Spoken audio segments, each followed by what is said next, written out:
ये धर्म शब्द जो है बड़ा ही अद्भुत शब्द है। हमारे शास्त्रों में धर्म की महिमा का गायन अनगिनत रूपों में किया गया है, किंतु धर्म के संदर्भ में जितनी उसकी महिमा बताई गई है उतना ही धर्म शब्द रहस्यमय भी है, विवादास्पद भी है। और सत्य तो यह है कि धर्म के नाम पर जितना अधर्म हुआ होगा उतना शायद अधर्म के नाम पर भी अधर्म न हुआ, क्योंकि धर्म के विषय में क्या है धर्म? जिस धर्म की महिमा इतनी अधिक बताई गई, अगर यह पूछा जाए कि धर्म क्या है, तो हम लोगों के यहाँ जो सनातन धर्म की प्रक्रिया है उसमें तो जीवन के प्रत्येक क्रियाकलाप को धर्म से जोड़ा गया। स्नान भी धर्म है, और जितनी क्रिया है दिन और रात में जितनी क्रिया आपके द्वारा होती है वो सबको उन्होंने धर्म का ही रूप देने की चेष्टा की, कहने की चेष्टा की। और इसका अभिप्राय यह है कि धर्म कोई ऐसा, धर्म के विषय में ये नहीं कहा जा सकता कि धर्म का पालन इतने देर के लिए करना चाहिए। माने प्रत्येक जीवन का क्रियाकलाप, श्वास प्रश्वास, व्यवहार, सबका आधार धर्म ही होना चाहिए, इसका उद्देश्य। तो ये जो धर्म है क्या? क्योंकि स्मृतियों को उठा करके पढ़ें तो उसमें बड़ी व्यवस्था दी गई है।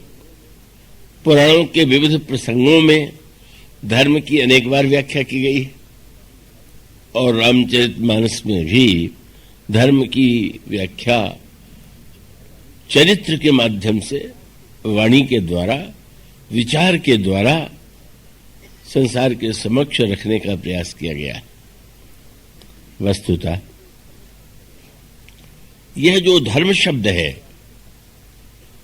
जैसा मैंने आपसे कहा कि बड़ा विवादास्पद है, क्योंकि संसार में कोई व्यक्ति यह तो नहीं कहता अपने मुख से कि मैं अधार्मिक हूं। रामायण का संकेत तो यह है कि रावण भी अपने को परम धार्मिक ही मानता था। और अंगद से जो प्रसंग हमारे श्री उमाशंकर जी सुना रहे हैं, संभवतः अंगद का चरित्र सुना रहे हैं ऐसा मुझे लगा। तो अंगद के प्रसंग में यह बात आती है कि अंगद ने तो रावण के वाक्यों के जो उत्तर दिए वो बड़े कड़वे थे, बड़े चोट पहुंचाने वाले थे। पर रावण ने कहा कि तुम्हारे शब्दों को सुन करके अगर मैं तुम्हें मृत्युदंड नहीं देता हूं तो उसका यही कारण है कि मैं तो धर्मात्मा व्यक्ति हूं, मैं नीति और धर्म के विरुद्ध आचरण कर नहीं सकता, और इसलिए नीति धर्म में जानता हूं। तुम दूत हो और दूत को मारना नीति के विरुद्ध है, इसलिए धर्म का पालन करने के लिए ही मैं तुम्हें दंड नहीं दे रहा हूं। इसका अर्थ यही है कि रावण भी ये तो नहीं मानता है। और यूं अगर सच्चाई देखिए तो रावण अपने आप को जितने आप धर्मात्मा मानते हैं उससे अधिक धर्मात्मा था भी। अगर धर्म का अर्थ केवल क्रिया हो तो रावण के जीवन में तो बहुत बड़ी तपस्या है, बड़ी पूजा है, बड़ा साधना है। पर वो रावण जब अपने को कहता है कि मैं नीति धर्म का पालन करता हूं, यद्यपि अंगद ऐसे अनोखे स्वभाव के थे कि वो चोट करने से नहीं चूके। उन्होंने आगे चल करके व्यंग भरे वाक्यों में ये कहा, हाँ, आपकी धर्मज्ञता के विषय में तो मैं पहले भी सुन चुका हूं। किससे? बोले वो जो बंदर जिसकी तुम बड़ी प्रशंसा कर रहे थे, वो उसने भी तुम्हारी प्रशंसा किया।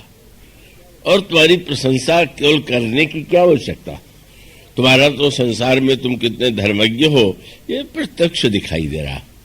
और उनका व्यंग्य क्या था? कह कभी धर्मशीलता तोरी, हमहु सुनी कृत परतीय चोरी। दूसरे की स्त्री को चुराने से बढ़ के क्या धर्म हो सकता है? तो आपने जब इतने बड़े धर्म का पालन किया और जगन माता का भी हरण करके आप लाए, तो आपकी धर्मशीलता तो जग विख्यात है। मानो व्यंग यही था कि केवल अपने को ही आप प्रमाण पत्र दे दे। तो विद्यालय में विद्यार्थी परीक्षा देता है तो प्रमाण पत्र तो अध्यापक देते हैं, पर अगर प्रत्येक विद्यार्थी को अधिकार दे दिया जाए कि स्वयं को प्रमाण पत्र दे दे तो कोई विद्यार्थी अनुत्तीर्ण थोड़ी होगा। तो समस्या यही है कि पाठशाला में तो हम जो प्रमाण पत्र है वो अध्यापक से पाते हैं, पर जीवन की पाठशाला में प्रत्येक व्यक्ति अपना प्रमाण पत्र स्वयं देता हुआ दिखाई दे रहा। प्रत्येक व्यक्ति यही कहने की चेष्टा करता है कि वो कितना अच्छा है, कितना श्रेष्ठ है, कितना महान है। कितनी बड़ी विचित्र विडंबना। तो जो रावण जैसा व्यक्ति भी अपने को धर्मज्ञ ही मानता हो तो फिर इसका तात्पर्य है कि वो तो स्वयं भी अपने को श्रेष्ठतम मान करके व्यवहार करता है। और यहां तक कि जब बाली के ऊपर भी भगवान राम ने बाण का प्रहार किया तो उसने भगवान राम पर भी यही आरोप लगाया कि आपने धर्म के विरुद्ध आचरण किया। उसका तात्पर्य था कि मैं तो धर्म के विरुद्ध, मैं तो धार्मिक हूं और आपने धर्म है तो अवतरे गुसाई मारे हो वही व्याध की नहीं।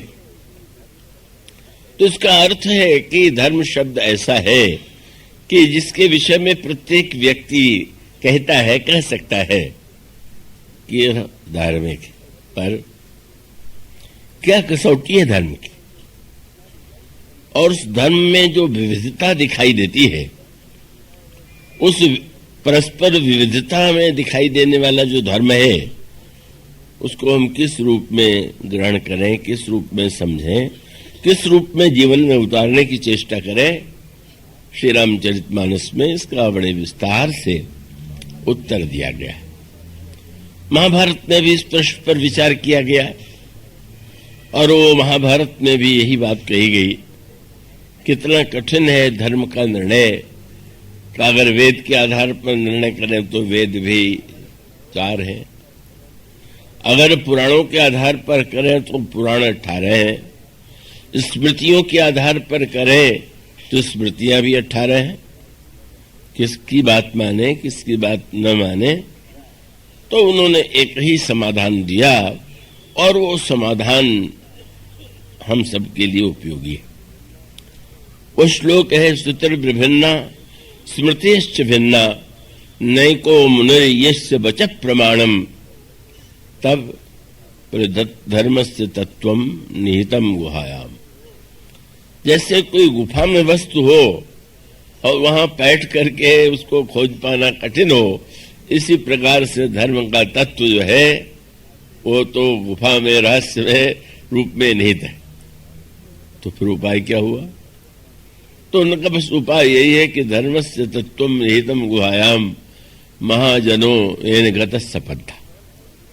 तो सब हम महान पुरुषों का अनुगमन करें और उनके जीवन में धर्म की जो स्थिति दिखाई पड़े उसी को अपने जीवन में उतारने का प्रयास करें। यह सूत्र महाभारत में दिया गया। अब ये बात अलग है कि हम सब लोग अपने कोई महाजन मान लें, वो महापुरुष तो हम ही हैं और हमें किसी व्यक्ति विशेष से कुछ समझने सोचने की आवश्यकता नहीं है, तो और बात है। लेकिन देखें, आप भगवान श्री राम से लक्ष्मण जी ने पूछ दिया कि महाराज आपके चरणों में भक्ति कैसे हो। तो भगवान ने धर्म का उपदेश, धर्म सबसे पहले धर्म की बात की, लेकिन बात अनोखी कह दिया कि धर्म का पालन करने से पहले प्रथम ही विप्र चरण अति प्रीति निज निज धर्म निरत श्रुति रीति। पहले विद्वानों से, श्रेष्ठ पुरुषों से नमन करके प्रश्न करिए कि धर्म क्या है और वे जो बताए उसका जीवन में पालन कीजिए। तो इसका अभिप्राय ये है कि धर्म शब्द जितना महान है उतनी ही धर्म शब्द के साथ समस्याएं जुड़ी हुई और उस जुड़े हुए संदर्भ में महाजनों येन गतस्य पन्था, महापुरुष ही हमारे लिए परम प्रमाण है। और ऐसी स्थिति में भगवान राम और श्री भरत से बढ़कर के कोई महापुरुष हो ही कौन सकता है। तो अगर उन दोनों के आचरण, उनकी वाणी और उनकी व्याख्या को हम दृष्टिगत रख करके विचार करें तो हम धर्म के तत्व को यत्किंचित समझ करके यदि उसको हम सही रूप में अपने जीवन में लाने का प्रयास करें तो हमारे जीवन की बहुत सी भ्रांतियां दूर हो सकती हैं।